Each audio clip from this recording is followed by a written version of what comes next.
ಕನ್ನಡ ಚಿತ್ರರಂಗದವರ ಬಹುದಿನಗಳ ಕನಸು ನನಸಾಗ್ತಾ ಇದೆ.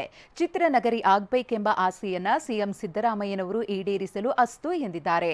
ಅಷ್ಟೇ ಅಲ್ಲ, ಬಜೆಟ್ನಲ್ಲಿ ಮಲ್ಟಿಪ್ಲೆಕ್ಸ್ಗಳ ಅಟ್ಟಹಾಸಕ್ಕೆ ಸರ್ಕಾರ ಲಗಾಮು ಹಾಕಿದೆ.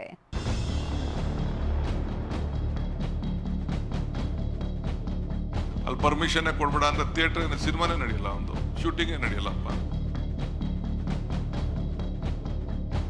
ನಮಗೂ ಗೊತ್ತಿದೆ ಎಲ್ಲ, ಯಾರ್ಯಾರಿಗೆ ಎಲ್ಲೆಲ್ಲಿ ನಟ್ಟು ಬೋಲ್ಟ್ ಟೈಟ್ ಮಾಡಬೇಕು ಅಂತ ಕೂಡ ನನಗೆ ಐ ನೋ ದಟ್. ಸಿನಿಮಾ ರಂಗದವರ ನಟ್ಟು ಬೋಲ್ಟು ಟೈಟ್ ಮಾಡ್ತೀನಿ ಅಂತ ಡಿಸಿಎಂ ಡಿಕೆ ಹೇಳಿದ್ರು.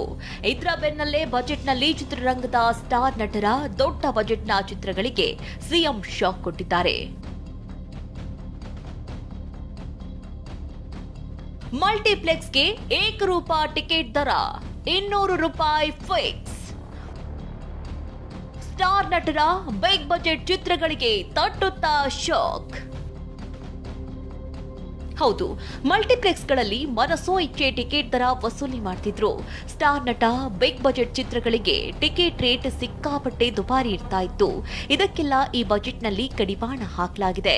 ಎಲ್ಲಾ ಚಿತ್ರಮಂದಿರದಲ್ಲೂ ಸಿನಿಮಾ ಟಿಕೆಟ್ ರೇಟ್ ₹200 ಅಷ್ಟೇ ಇರಬೇಕು ಅಂತ ಏಕರೂಪ ದರ ನಿಗದಿಪಡಿಸಿದೆ. ರಾಜ್ಯದ ಮಲ್ಟಿಪ್ಲೆಕ್ಸ್ಗಳು ಸೇರಿದಂತೆ ಎಲ್ಲ ಚಿತ್ರಮಂದಿರಗಳಲ್ಲಿ ಪ್ರದರ್ಶಿಸಲಾಗುವ ಪ್ರತಿ ಪ್ರದರ್ಶನಕ್ಕೆ ಪ್ರವೇಶ ದರವನ್ನು ₹200 ಸೀಮಿತಗೊಳಿಸಲಾಗುವುದು.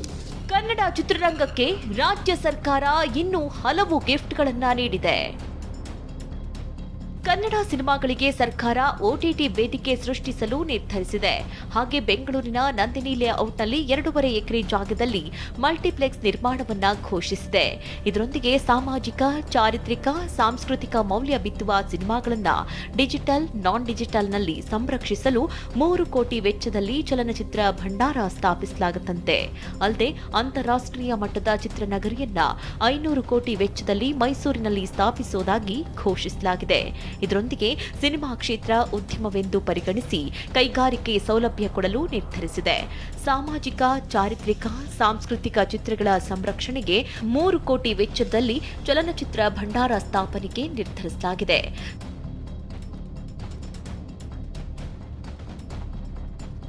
ಚಿತ್ರರಂಗದ ಕಲಾವಿದರ ಕುರಿತು ಡಿಸಿಎಂ ಆಡಿದ್ದ ಮಾತು ಸಂಚಲನ ಸೃಷ್ಟಿಸಿತ್ತು. ಇದೀಗ ಚಂದನವನದ ಬೆಳವಣಿಗೆಗಾಗಿ ಸಿಎಂ ಅನೇಕ ಯೋಜನೆಗಳನ್ನು ಪ್ರಕಟಿಸಿದ್ದಾರೆ. Bureau report, TV9.